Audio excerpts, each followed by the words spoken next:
আসসালামু আলাইকুম রহমতুল্লাহি ওয়া বারাকাতুহু। মহান আল্লাহ রাব্বুল আলামিনের শুকরিয়া আদায় করছি যে আল্লাহ রাব্বুল আলামিন এই চমৎকার আয়োজনে আমাদেরকে শরীক হওয়ার তৌফিক দান করেছেন।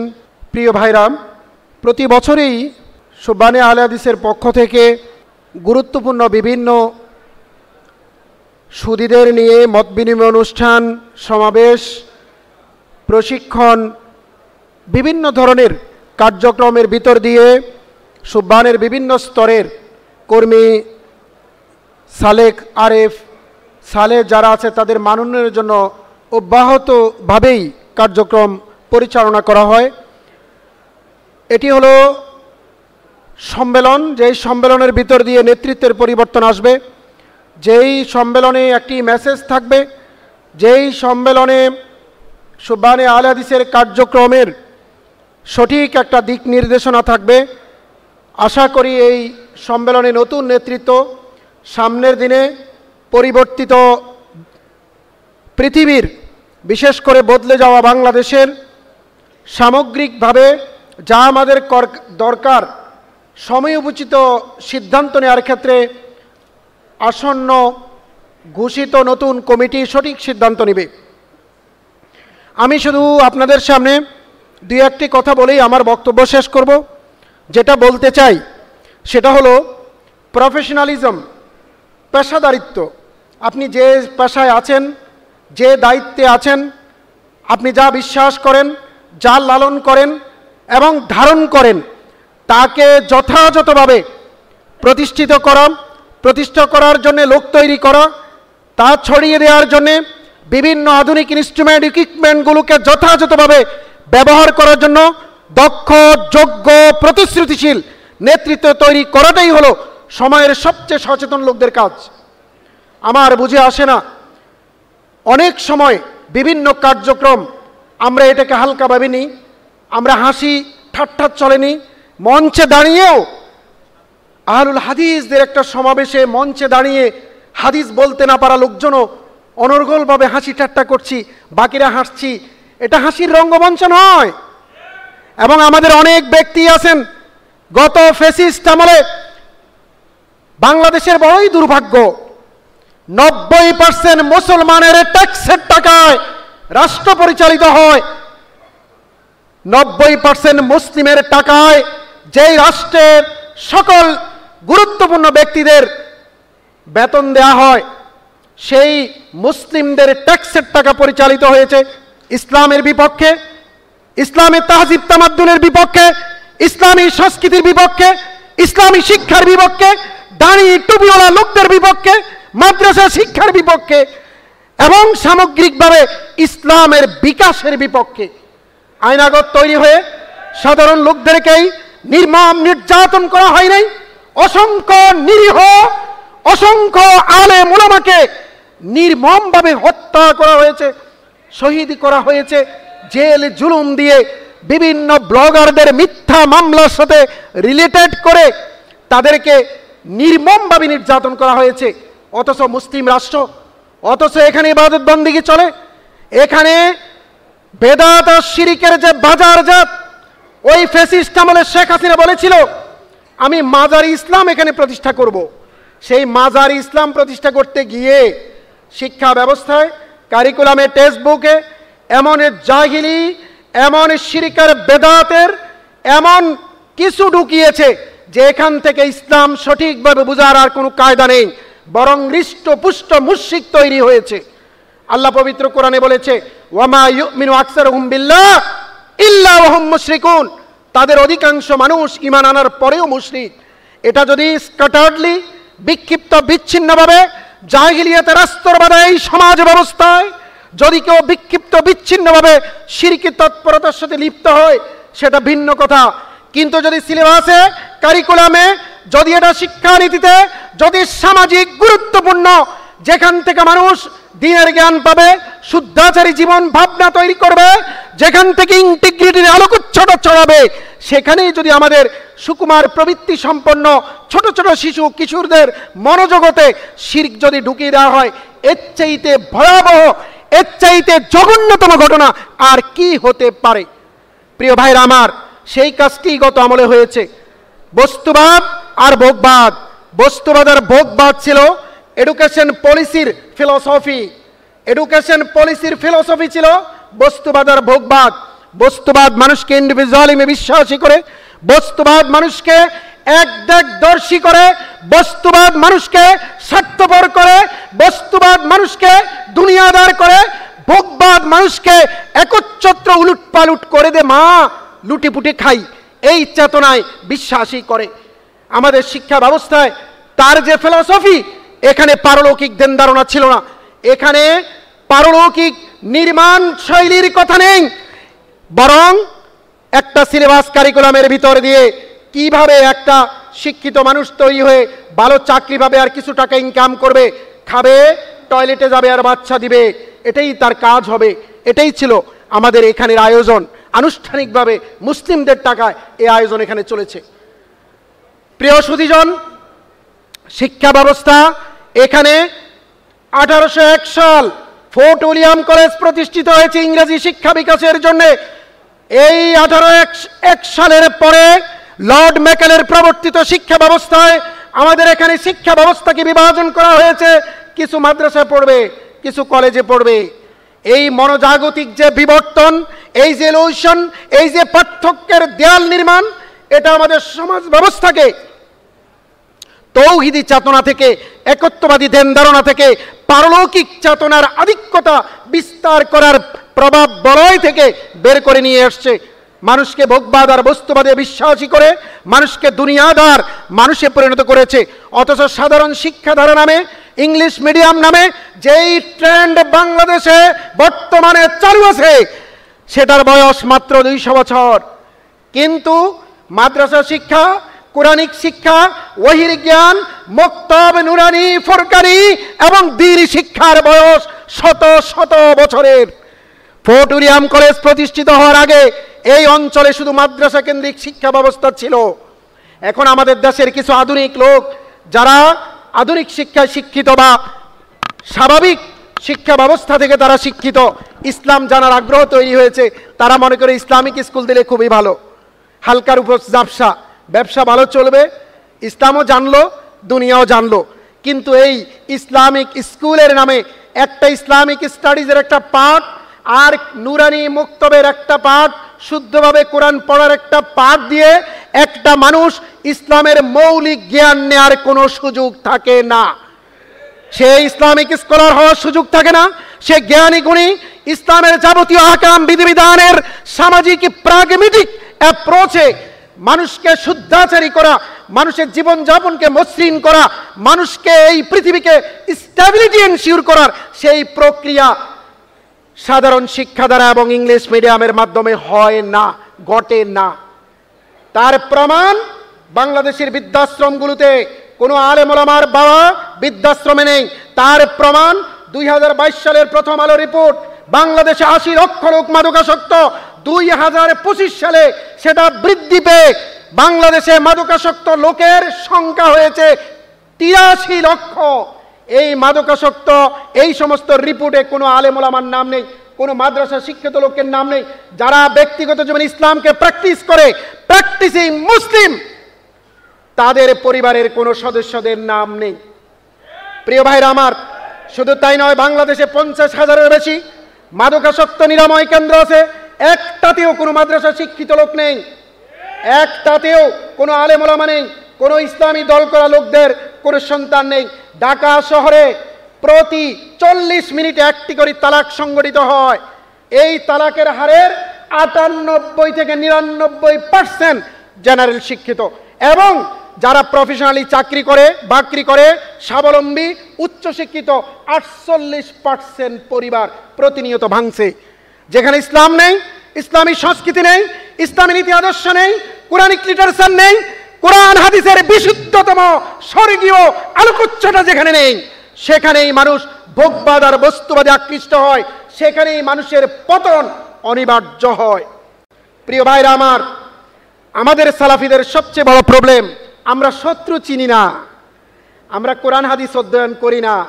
এটা আমি এই কারণেই বলেছি, দেবন্দি আলেম ওলামারা মাজলিস এবং ভরা ওয়াজ মাহফিলে ফার্সি শের, ফার্সি কবিতা, মসনবী, গুলিস্তা, বুস্তা এটা দিয়ে তারা ওয়াজ করেন, আহ করেন, কাল্পনিক ভৌতিক বিভিন্ন ধরনের রঙ্গমঞ্চ গল্পের অবতারণা করেন।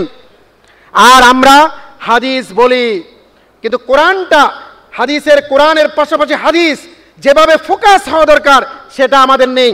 এজন্য যখন ফিলিস্তিন নির্মমভাবে অত্যাচারের সেই ঐতিহাসিক পাশবিক নজির স্থাপন করেছে, যখন রাফা নগরী মাটির সাথে মিশে গেছে, শতাব্দীর অন্যতম শ্রেষ্ঠ সভ্যতার স্মারক, তখন আমরা তাদের দাঁড়িয়ে আছে কিনা বলি, তাদের টাকনুর নিচে যুদ্ধরত ব্যক্তিদের প্যান্ট খুঁজি। তখন আমরা ইরান যখন আক্রান্ত হয় তখন সেটা আমরা বলি। কোন জায়গায় কোন অবস্থায় কোন জিনিসটাকে ফোকাস করা দরকার, মানুষের সাইকোলজি রিড করা দরকার, সেটা আমাদের অনেক সালাফি আলেম ওলামাদের নেই। কারণ কোরআনের মর্ম অনুধাবন ভেতর থেকে চর্চা পরিবারে, সমাজে, সংগঠনে, হালাকায় আমাদের ভিতরে অনেক কম। এ কারণে আমাদের ছেলেমেয়েরা ইংলিশ মিডিয়ামে ভর্তি হয়, স্কুল কলেজে ভর্তি হয়, আমরা খুব রঙ্গমঞ্চ করি, এগুলিকে উপভোগ করি। মাঝে মাঝে 5 ওয়াক্ত নামাজ পড়ছে তো অসুবিধা কি? আরে 5 ওয়াক্ত নামাজ, এই যে মাঝে মাঝে একটু খোঁচা খোঁচা দাঁড়ি, এটাই কি ইসলাম? ইসলামের বিধানাবলী, ইসলামের যে জীবনযাপন প্রক্রিয়ায় সামগ্রিকভাবে সাচুর্যপূর্ণ harmonious development of body, mind and soul, সেটাকে এনশিওর করতে হবে না? আল্লাহ পবিত্র কোরআনে বলেন, লা তাজিদান্না আশাদ্দান নাসি আদাওয়াতান লিল্লাযীনা আমানুল ইয়াহুদ ওয়াল্লাযীনা আশরাকু। তোমরা অবশ্যই শত্রুতায় সবচেয়ে বেশি মুসলমানদের মুখোমুখি কাকে পাবে? ইহুদিদেরকে। কাকে পাবে? পৌত্তলিকদেরকে, হিন্দুদেরকে। আমরা শত্রু চিনি না, আমরা ফোকাস করি অন্যদেরকে। যখন যেখানে যেটা আত্মাদাররুজ বিত্তাশী, খুবই গুরুত্বপূর্ণ। খমরের আয়াত অবতীর্ণ হয়েছে, প্রথমে বিজাবারিল ইসম, খমরের ব্যাপারে ধারণা দেওয়া হচ্ছে, তারপরে বলা হচ্ছে লা তাকরাবুস সালাত ওয়া আনতুম সুকারা, তারপরে বলা হচ্ছে ফাজতানিবুহু। এরা মজ্জাগতভাবে, স্বভাবজাতভাবে শতাব্দীর পর শতাব্দী বংশ পরম্পরায় মাদকাসক্ত মদ খায়। আল্লাহ এর জন্য হারাম শব্দ বলছেন না, ইজতিনাব বলছেন, আপ লোগো এসে পরহেজ করো। ফাজতানিবুহু সফটলি হ্যান্ডেলিং করছেন। এবং ধীরে ধীরে ধীরে ধীরে আয়াত অবতীর্ণ হয়েছে। তাফসীরে লিখেছে, লাকালু আউয়ালান লা তাশরিবুল খামার, লাকালু লাম নাদউল খামারা আবাদান। তাদেরকে যদি প্রথম বলা হতো তোমরা খামর খাবে না, তারা বলতো আমরা খামর ছাড়বো না। এজন্য ধীরে ধীরে ধীরে ধীরে এই যে ক্রমধারা অবলম্বন, তাদাররুজ ফিত্তাশী, এটা আমাদেরকে বুঝতে হবে। ইযহাব ইলা ফিরআউন ইন্নাহু তাগা ফাকুলা লাহু কাওলাল লাইয়িনা। ফিরআউন আল্লাহ দাবি করেছে, ফিরআউনের কাছে যাচ্ছে, তার সাথেও মমতাপূর্ণ, মোহনীয়, কামনীয়, প্রেমপূর্ণ ভাষায় কথা বলার জন্য আল্লাহ নির্দেশ দিচ্ছে। আর আমরা এমনভাবে শব্দের কব্দি, বিষয়ের কব্দি, মানুষকে একদম এনায়েতুল্লাহ আব্বাসীর মতো কাফির বানিয়ে ছাড়ি। এটা মমতাপূর্ণ নয়।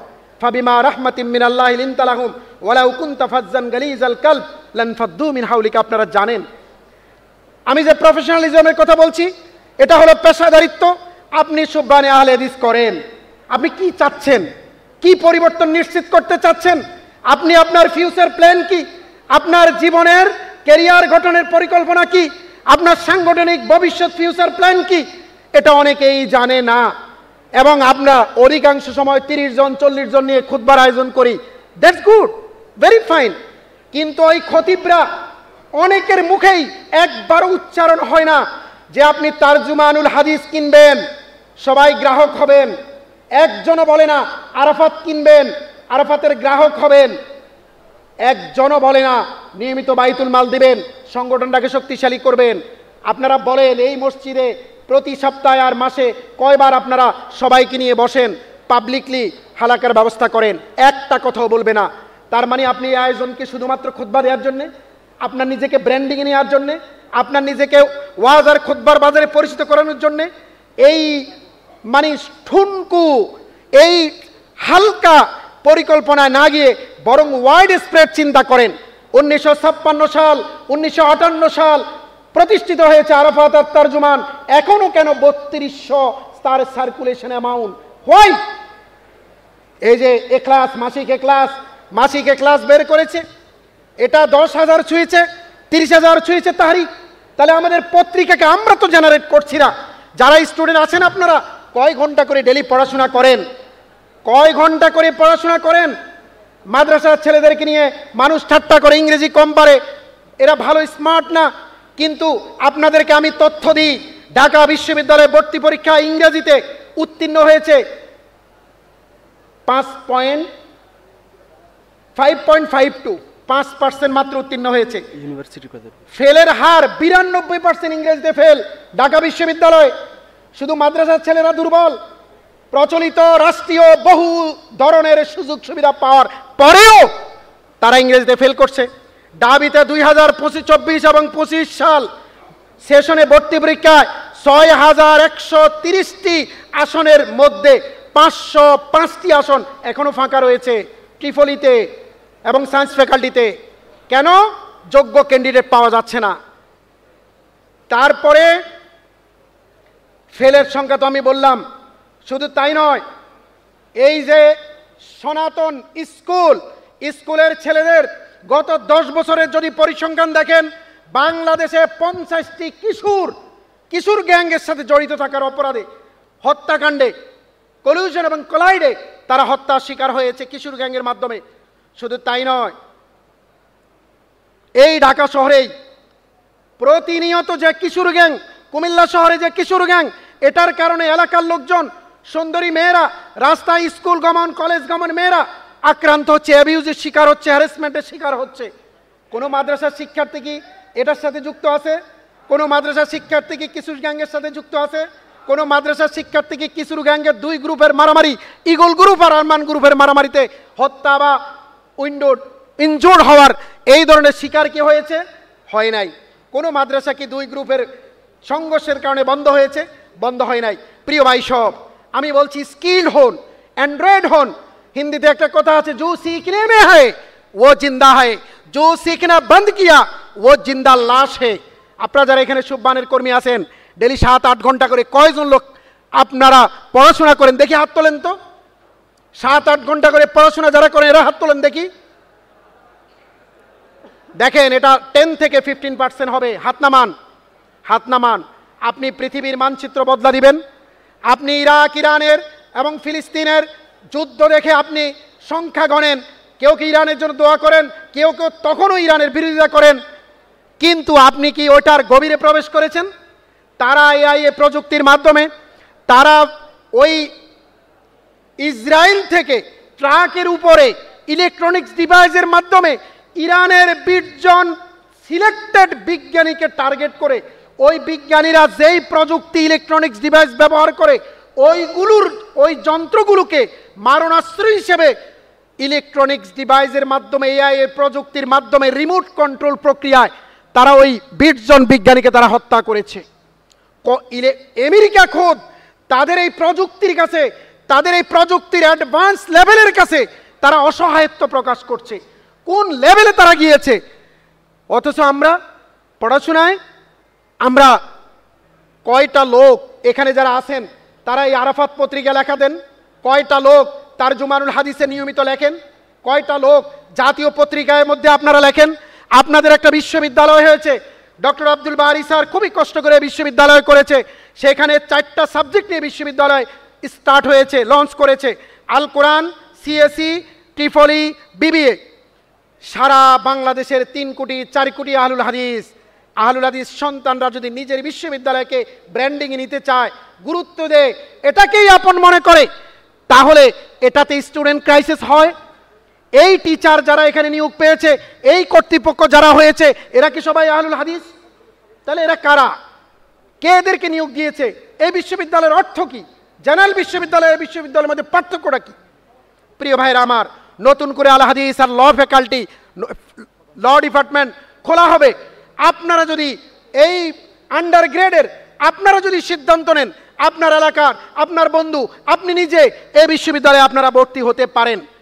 শিক্ষার ক্ষেত্রে, জ্ঞানের ক্ষেত্রে এই ভারতীয় উপমহাদেশের মুসলমানদের আদি ইতিহাস, জ্ঞান বিজ্ঞানের ইতিহাস 1449 খ্রিস্টাব্দে আলাউদ্দিন হোসেন শাহর আমলে সুলতান শামসুদ্দিনের নেতৃত্বে সুলতান শামসুদ্দিন ইউসুফ শাহ এই দিনাজপুরের সোনা মসজিদের পাশে দার্সবাড়ি মাদ্রাসা প্রতিষ্ঠিত করেছেন।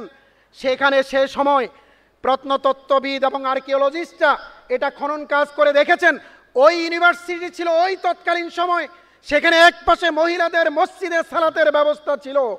এবং তখন শাইখ মোহাম্মদ বিন ইয়াজিদ আল বখশি তিনি বোখারি সহি বোখারিকে হাতে লেখে দাস দিয়েছেন এবং সেটা ওরিয়েন্টাল লাইব্রেরি পাটনা ভারত সেখানে এখনও সেটা সংরক্ষিত আছে। এই অঞ্চলে শরফুদ্দিন আবু তাওয়ামা সেই বোখারার উজবেকিস্তান থেকে এখানে এসেছেন। দিল্লির গিয়াসউদ্দিন বলবন তার নির্দেশে তিনি এই অঞ্চলে এসে 1270 খ্রিস্টাব্দে তিনি সোনারগাঁয়ে মাদ্রাসা স্থাপন করেছিলেন। ঢাকা থেকে 16 মাইল পূর্বে মোগরাপাড়া গ্রাম, এই গ্রামের 3.5 কিলোমিটার পূর্ব দিকে ছায়াঢাকা পাখিঢাকা এক শান্ত অঞ্চল, এরই নাম সোনারগাঁ। এখানে এক সময় বাংলাদেশের রাজধানী ছিল। সারা পৃথিবীর লোকজন এখানে এসে ইসলাম শিখত, থিওলজি শিখত। এবং ওই সময় সিলেবাস প্রক্রিয়াটা কেমন ছিল? থিওলজি, ধর্মতত্ত্ব, কোরআন, হাদিস, আকাইদ, ফিকা, আরবি সাহিত্য, বালাগাত, মান্তেক, ফাসাদ, এগুলোর পাশাপাশি প্রাকৃতিক বিজ্ঞান ছিল, চিকিৎসা বিজ্ঞান ছিল, রসায়ন ছিল, গণিত ছিল, ভূগোল ছিল, সাহিত্য, সমাজ বিজ্ঞানের দুনিয়াবি সাবজেক্টগুলো সবগুলোই ছিল। এবং শরফুদ্দিন আহমদ ইয়াহিয়া মানিরি তিনি এখানে 10 বছরের ছাত্র, 10 বছরের শিক্ষক, শরফুদ্দিনের মেয়ের জামাই। এটা ছিল আমাদের আদি ইতিহাস। আমরা ইতিহাস থেকে বিচ্যুত হয়েছি। আমাদের এই যে আব্দুল্লাহিল কাফি আল কুরাইশি 1958 সালে বাংলা একাডেমি থেকে গবেষণা এবং সাহিত্য পুরস্কার পেয়েছেন। আমাদের ডক্টর বারি স্যার তিনি জ্ঞানে, শিক্ষায়, বিচক্ষণতায়, পাণ্ডিত্যে, গবেষণায় এতটা তেজস্বী এবং ক্ষণজন্মা ছিলেন, প্রতিশ্রুতিশীল ছিলেন, সরকারের জন্য এতটা অনিবার্য ছিলেন। শিক্ষা সংস্কার কমিটির তিনি চেয়ারম্যান ছিলেন, ইউজিসি 2 বার তিনি চেয়ারম্যান ছিলেন, জাতীয় ইউনিভার্সিটি তার হাতের উপর দিয়ে হয়েছে, ভিসি ছিলেন, ওপেন ইউনিভার্সিটি তার ভিসি ছিলেন, ইসলামিক ইউনিভার্সিটি কুষ্টিয়া এটা স্বপ্নদ্রষ্টা এবং এটার পিপি তিনি রেডি করেছেন। আমাদের লোকজন এতটা শিক্ষায়, জ্ঞানে, বুদ্ধিতে, মানুষের পালস বুঝা, সাইকোলজি বুঝা, রাজনৈতিক, অর্থনৈতিক, বাংলাদেশের বিভিন্ন সময় যে বিবর্তন, কলিউশন, কলাইড, সংঘর্ষ, রাষ্ট্র বিনির্মাণ প্রক্রিয়ায় মানুষের যে অংশগ্রহণ এরা ছিল অনিবার্য।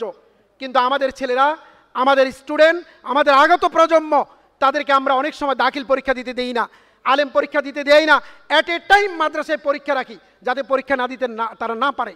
তাদেরকে বিশ্ববিদ্যালয়ে যাওয়ার প্রসেসে ইনফ্লুয়েন্স করি না, তাদেরকে বড় কিছু হওয়া, মহান কিছু হওয়া, রাষ্ট্রকে লিড করা এটাতে আমাদের কোনো আগ্রহ থাকে না।